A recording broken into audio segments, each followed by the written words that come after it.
You know, players with you, going to wait on them. Here they come.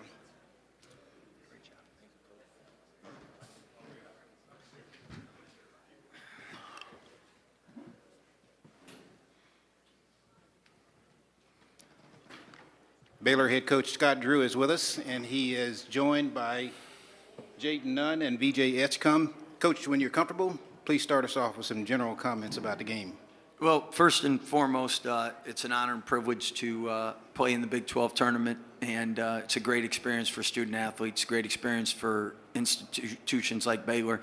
I want to thank God for the opportunity to do that, and really proud of how our guys came out and played. I know it's impossible nowadays with your phones, TV, and everything not to hear some bubble talk. And when people get nervous, sometimes as coaches, we worry about everything, let alone if you're not going to come out and play free.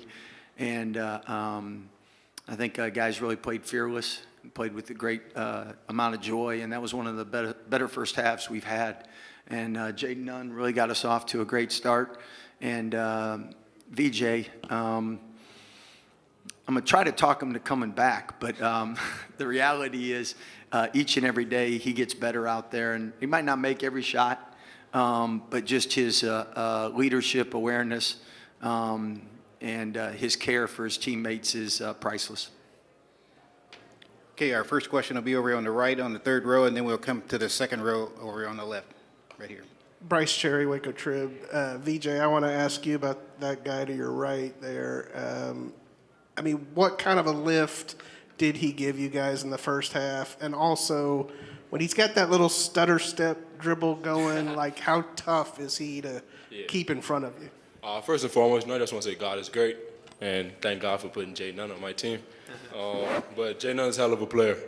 It doesn't matter if he score. Like, he don't care about that. He just want to win. And, you know, he's going to play hard tonight. That took scoring. You know, he's, like I said, he's a tough person to go against for sure, both offensively and defensively. So, you know, I just want to thank Jay Nunn, man. You know, he was hooping. He was hooping for sure. You know, he was 7 for 10. You know, he was on fire, but didn't complain at one time about not getting a shot or something like that. So, yeah. Okay, let's go on the second row here.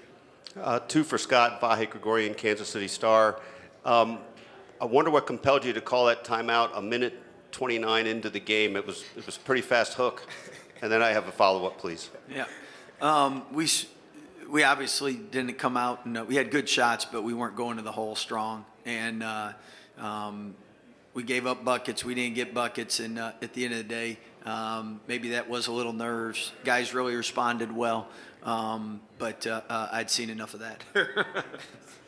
And the other thing is, obviously, the last time when you played K-State, you went to see Coach Tang after the game. I wonder what sort of message you might have for him after the end of the effective regular season and after this game. Yeah, I can tell you, Coach Tang is a brother to me. I love him dearly, and he's done a great job with K-State. I think our league, and I don't know if it's just nowadays the physicality or whatnot, but a lot of people deal with injuries. And after we played them, they got on a heck of a streak, and they were playing as well as anybody in the country.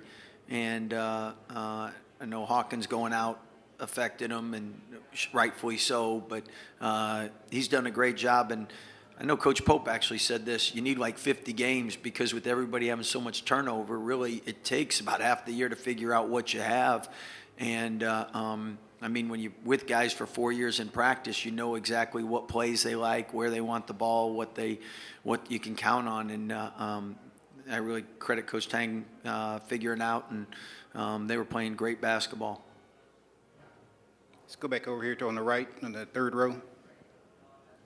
Jayden, even with the threes that you hit and the drives that you hit, it seemed like the most fired up you got was that block shot to end the half.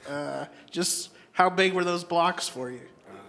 First of all, I just want to thank God just for this opportunity and what he's doing with this team, just what he's doing in my life. So, yeah, I'm grateful just to be out here playing, in the Big 12 tourney. So, but, yeah, I like defending. I just like getting stops, so them blocks just mean a lot to me.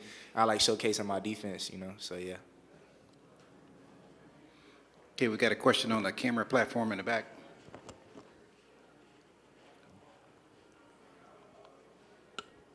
Roy Ogletree, KWTX. Coach, what differentiates, if at all, the Big 12 tournament versus other tournaments across the nation that are going on right now?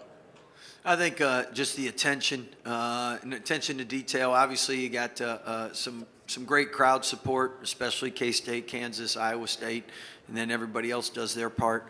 And the city does an amazing job putting it on.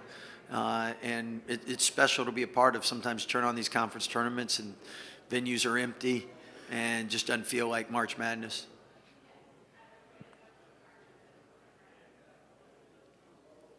We'll go over here on the right on the third row. VJ, your alley-oop on the inbounds from Jeremy. Did you think he threw it up there too high, or you knew you had it all the way? That's a great pass by Jeremy. You know, credit to the guy on my left. You know, for that. You know, that's credit to my guy on my left. You know, he seen it. He seen what they were in, and you know, we executed from there. So yeah.